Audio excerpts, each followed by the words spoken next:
For Sunday, December 10th, you found the Georgia Gang. Topping our agenda today, 759, the margin in the Atlanta mayor's race. What's next for the new mayor, Keisha Lance Bottoms? And there's an outrage against journalism in Dawson County. Some of the stories up for grabs on the Georgia Gang. From the Fox 5 studios, the Georgia Gang starts now. And we're glad you could be with us on this Sunday. Folks, we've done this broadcast a long time. We talk politics, we talk stuff. Imagine that the margin in the Atlanta mayor's race and the runoff between Keisha Lance Bottoms and Mary Norwood was 759 votes.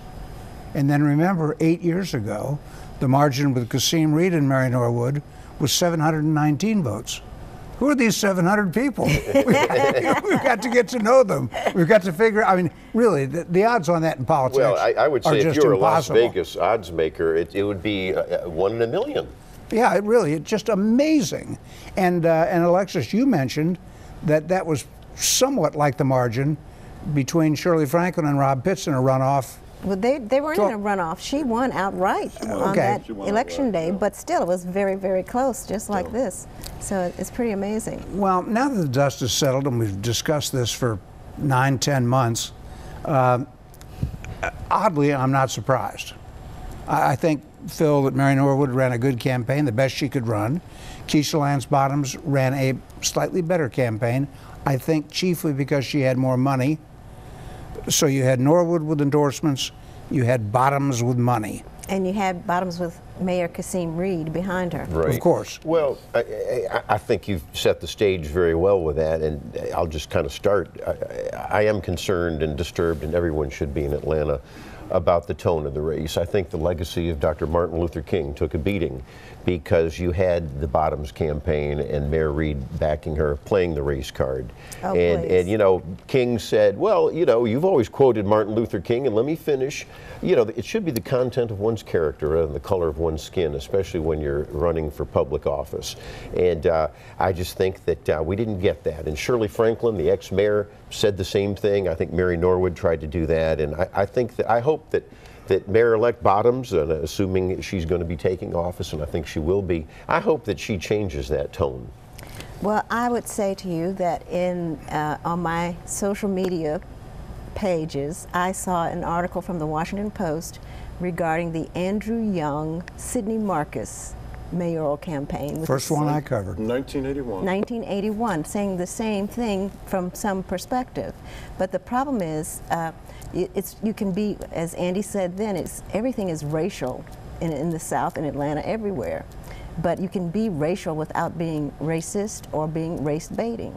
But you can't deny that race is a factor. Well then, so you don't have a problem with white candidates now in light of this new standard that apparently you're setting, that vote for me because I'm white. Is that okay too? I don't think that anyone ever said that. No, but I'm saying, can you do that now? Well, is it okay, Phil? The ads were like that. You had your say. Is it okay for Mary Norwood to go in young Republican settings and talk about thugs and felons coming in and being bused into the city to vote? It was not distorted. Why don't you all acknowledge the fact? It was not distorted at all. So when you say that there was race on one side, please acknowledge it on your side. A major problem in Atlanta is thugs. Thugs don't necessarily mean black. Thugs can be white. Oh, come on. That's, you know, but in Atlanta, they're more likely to be black. And thugs are a big problem. Well, there you have it.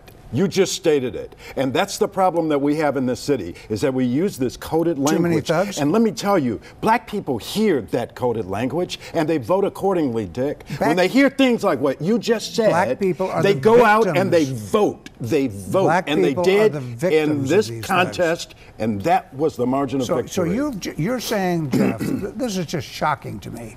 You're saying that Keisha Lance Bottoms is an attractive, personable, professional woman, got elected mayor because somebody said the word thugs? No, I'm saying to you that there was coded racist language on the other side of the aisle, that people saw through it, and that they went out and they responded to it. You know, and the thing about it is that Mary Norwood really has put in the work all over the city and on the south side of the city. But when you go into a meeting of young Republicans and you start talking about thugs and felons and people on welfare, and that goes out on social media, don't tell me that it doesn't get you 1,000 votes. It gets you 1,000 votes. She was discussing public safety, and I think you ought to put the whole thing in context. But I think now, when you look at the numbers, I think the city was divided half and half, and it's going to be interesting to see. Well, that East Atlanta is the swing vote. Those maps are fascinating. East Atlanta was the swing vote. Mary Norwood, if you want to analyze it, actually saw some of her votes decline in the business district of Buckhead, which was her home turf. And that is because Kasim Reed has been such a great friend of business in his. No, I think it's because a lot of people stayed home. It was very low turnout. Yeah, if you look at those numbers, but you'll notice that the business community did not campaign against Keisha Lance Bottoms or for Mary Norwood. Well, they can't. They can't. Business people have to try to be nice to everybody. They have PACs. They have PACs. Well, Keisha Lance Bottoms was better funded. Exactly. Now, let's talk about that. I want to talk about that money. I think it's an outrage. Keisha Lance Bottoms gave $320,000 to the Democratic Party of the state of Georgia, which then in turn spent it all on her behalf. That violates the very principle of campaign financing. You mean she was given money from the Democratic Party? Yeah, she didn't give anything. She was given it doesn't money from the violate anything. No. You all have such double standards. She raised the money, gave it to the state Democratic Party. They in turn spent it on her. The difference being that they didn't have to observe the limit of, I believe, $1,900. They were getting around the limits. Yeah, I mean, that's ridiculous. Politics. It's not. It's ridiculous, but it's politics. Ought to be fixed. It's not ridiculous when you look at it on the Republican national level. Now, I'm going to go back to you, Jeff. You really set me off, buddy. Okay, good. I'm glad. Mary Norwood never raised the question of race. No. No, because she doesn't Race was only raised by the Keisha Lance Bottoms side of the situation. It wasn't raised by Mary Norwood when she went into that meeting of young Republicans and started talking about thugs and felons. Well, we're never going to people agree on on that. welfare being bussed into the city. You don't think that black people heard that and responded to it, Dick? They were what? 8 years they ago. were thugs? 8 years ago. They were felons? No. They were bussed into the city from Mableton, as she said? You know this for a fact? She knows this for a fact? She alleges. You don't know anything. It sounds like Donald Trump talking about voter fraud when he knows nothing, offers no evidence. You offer no evidence. She offered no evidence. It's crazy talk. Are you I'll done tell you what, filibustering if here? this is the attitude, of Keisha Lance Bottoms, this city is in big trouble. Well, yeah, if this is the attitude. I think the anger has to subside, and I think she's going to have to build was no anger. coalition. You know, that's what this is really all about, right? That's what the division is all about. It's all about it's all about being an angry black man. That's why we had these divisions in this race. Because black men don't have a right in this country to be angry. Oh, that's ridiculous. Right? The people who have the most reason to be angry don't have a right to be angry. You have the voice. You have the voice. Kasim Reed's problem was that he failed to genuflect to the Atlanta local press. Right? That's what his problem was. You know what? That's why everybody got sideways with Kasim Reed. The local press has a right to be a watchdog. We need to come together as a city, drop our petty politics, drop our racial politics, so let's stop and get talking about behind race. this new So let's mayor. stop talking about and get race. behind this new mayor and support this new you mayor. don't want the media and to stop be a talking watchdog? about how she's an extension of Kasim Reed as if there's something wrong with that. You don't want the and get media to behind be a her and support watchdog? her. You don't want the media to be a watchdog? I don't want them to be one-sided. Oh, they're not oh my God. I don't want them to be racist. A liberal newspaper being one-sided? I want them to be objective. I want you to be objective. Oh, right, okay. I want you to be open to this administration. Mary Norwood never talked about race. Alexis, you didn't even get to talk in this segment. We're almost out of time. Well, that's okay because I don't need to say anything because Keisha won, and that's what I was hoping for. But I also think that Mary Norwood, she doesn't talk about race because she says, I don't see race. And I think that's very naive because race is so much a part of everyday life. She got a lot of black votes. You know, race is a part of everyday life, you're absolutely correct. But we have to be colorblind in certain areas, and that's where the division comes. All right, we got to get out. There's so much more. Started to do serious analysis, and we got into angry black men. That's what it was about. And then that drinking game that some of our viewers are not playing. That's right. They're already schnockered. All right. When we come back, we're going to take a serious look, I hope, at what Mayor Bottoms might do. Stay with us. Have a question or comment for the Georgia Gang? Visit their website at fox5atlanta.com. On a more serious note involving the mayor's race, we should mention that the Kathy Woolard endorsement of Mary Norwood helped her, but not enough. Right. She won Atlanta and DeKalb, Mary Norwood did. Mm-hmm. She won East Atlanta, but not by the margin she needed. And as Phil pointed out, an insider advantage, there was a slight drop-off in her margins, Mary Norwood's margins in Buckhead. But nonetheless, coming back to it, 759 votes. It's amazing. Now, really? We talk about votes just to kind of go down another race for the Atlanta City Council president. I think it's very interesting that Felicia Moore got the most votes of any candidate in the runoff last Tuesday. She defeated Alex Wan. For president of City Council. Yeah, and I would also say that had Keisha locked arms with Stacey Abrams, she would have carried the East Atlanta too, because that was Stacey Abrams' district when she was. Instead, she had the endorsement of Stacey Evans, the other Stacey running for governor on the Democratic side. I'm relieved.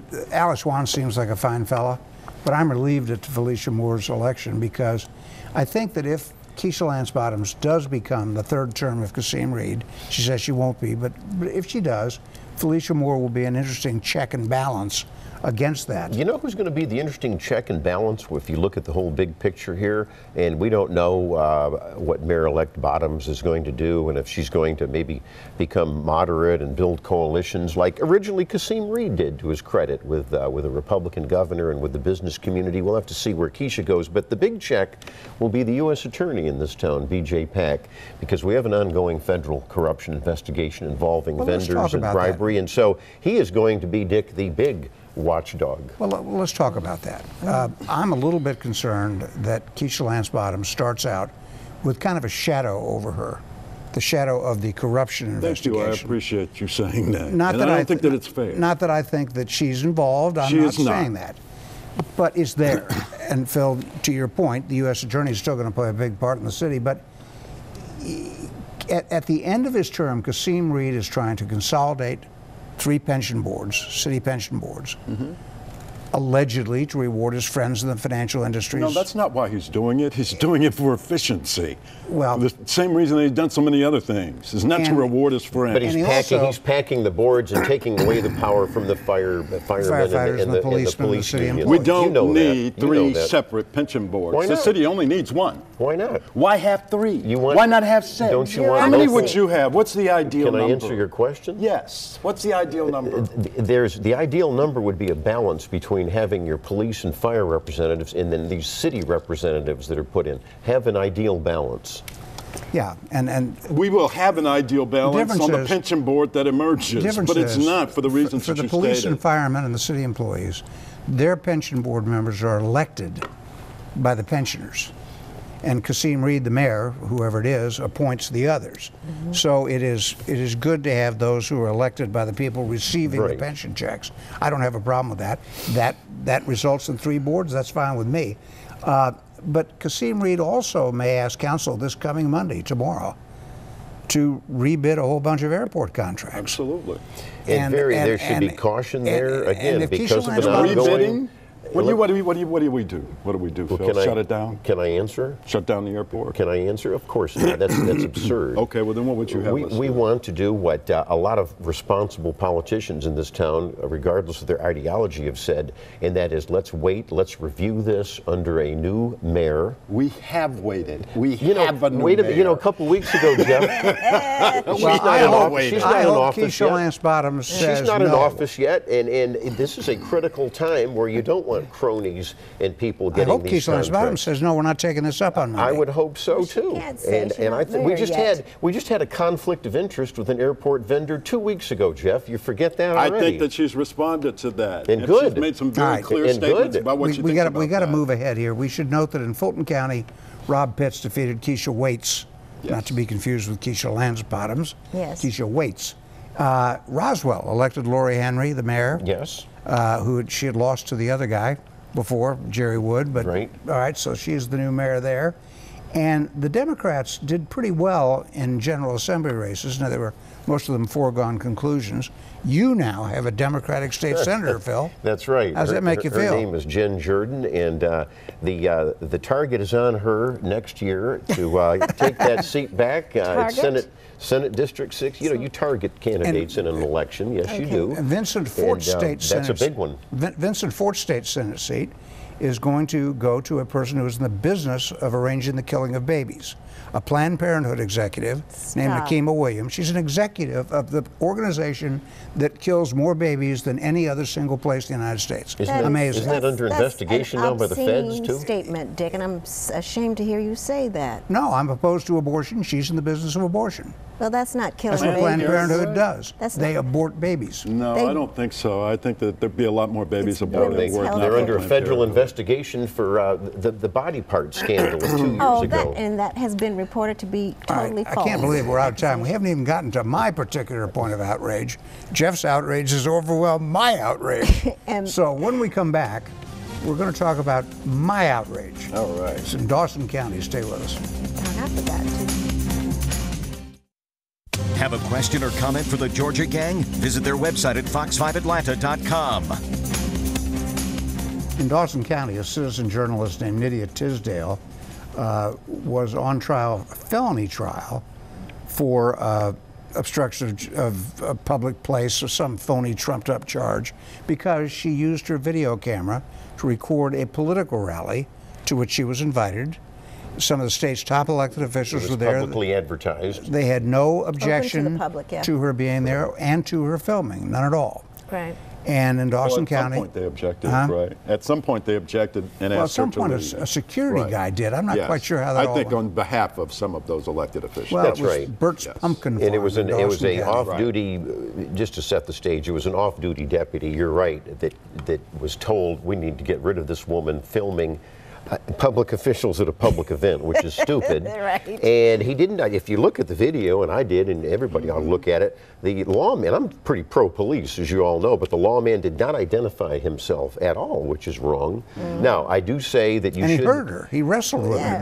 That was another point, too. All of the charges, except for one misdemeanor charge, were dropped. But I think if you're at a public... Any kind of a criminal record... Right. For recording a public political event for is an outrage. exercising a First Amendment right. I agree with that. Here's the problem. The problem legally was it was on private property. It was publicly advertised for the public to come in. But then the property owner says, all right, now she has to leave. That was the tricky part of the legal case. And terrible part of the legal case, because they had given her permission to come and to film. They had given her permission. They revoked the permission, although there is a school of legal thought that even if they revoke the permission, which is not good, you still have to obey that. That was the point. I happened to meet her recently, and she's not an overbearing sort of a person.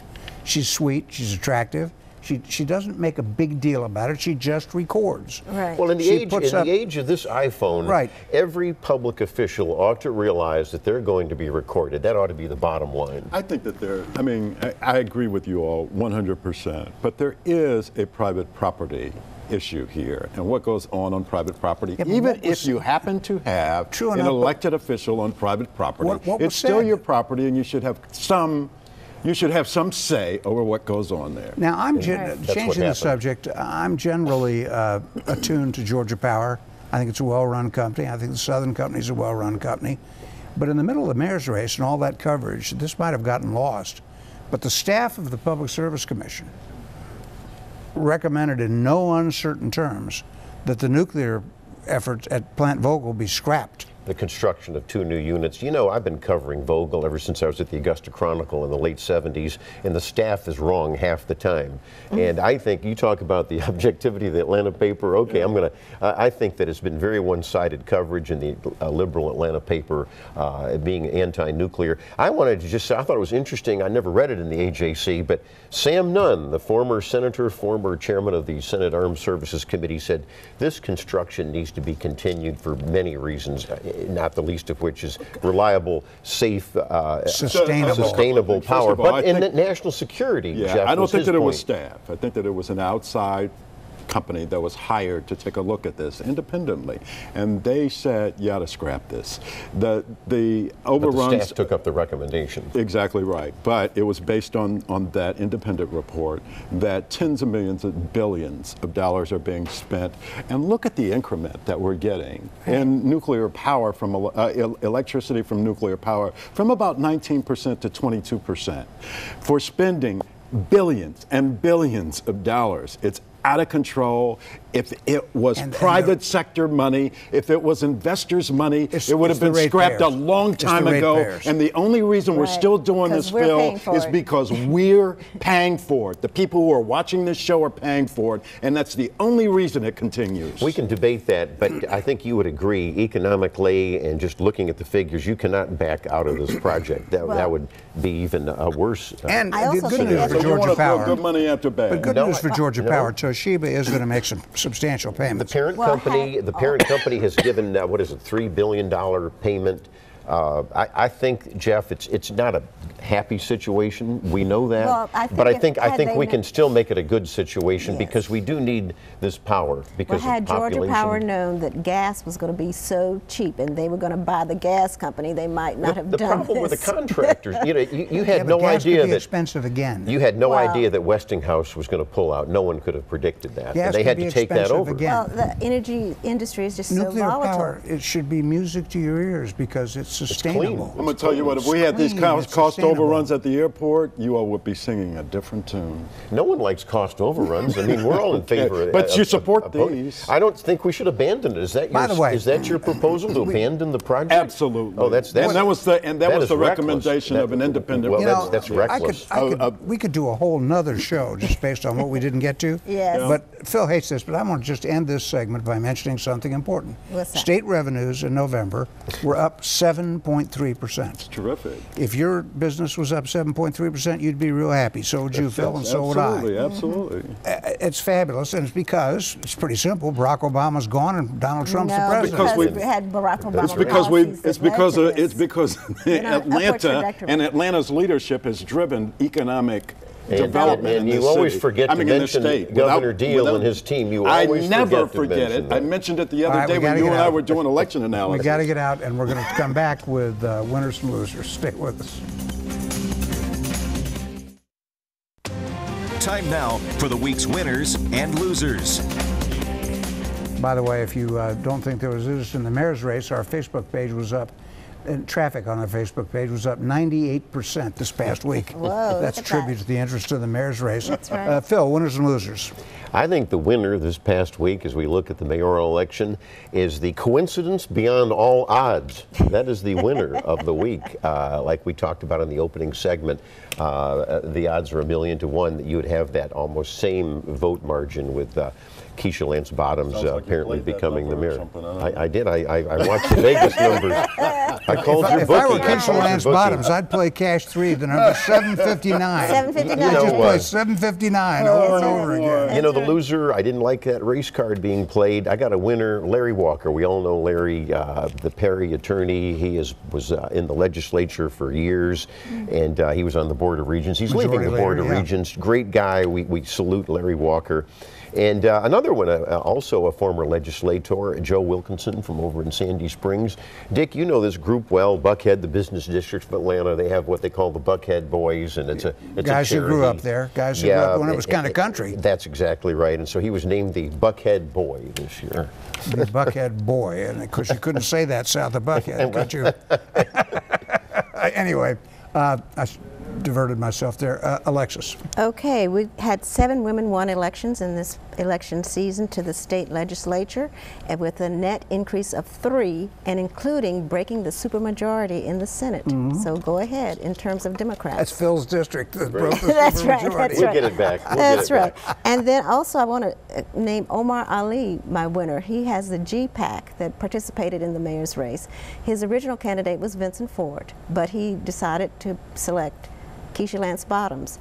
Had 12 vans running, took 900 people to the polls, targeted neighborhoods, and had 9 or 10 video ads against Mary Norwood on social media, had 43 people on the ground canvassing, 20 community meetings explaining the differences between the two candidates. So he did a lot of work for his new GPAC company.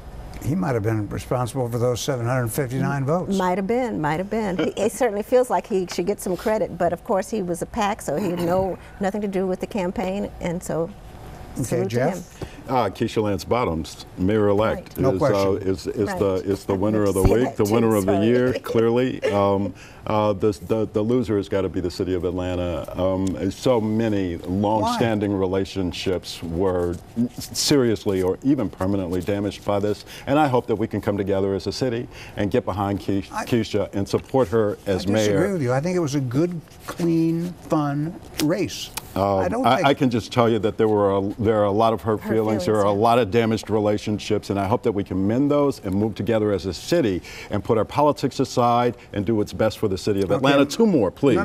Borough Ellis, ACLU, yeah. very good. Sharon Reed for calling out a viewer on her program. Those are both winners. All right, well, I'm not going to have much time here. I'll just say that the Democrats in general, with their language, Nancy Pelosi says the tax bill will result in the end of the world at Armageddon and it will kill people. And John Lewis, that great conciliator, is not going to the Civil Rights Museum in Alabama, Mississippi, because his president, Donald Trump, is going. Really, John Lewis? I thought you were all about character. See you next week on the Georgia Gang. He doesn't consider him to be illegitimate.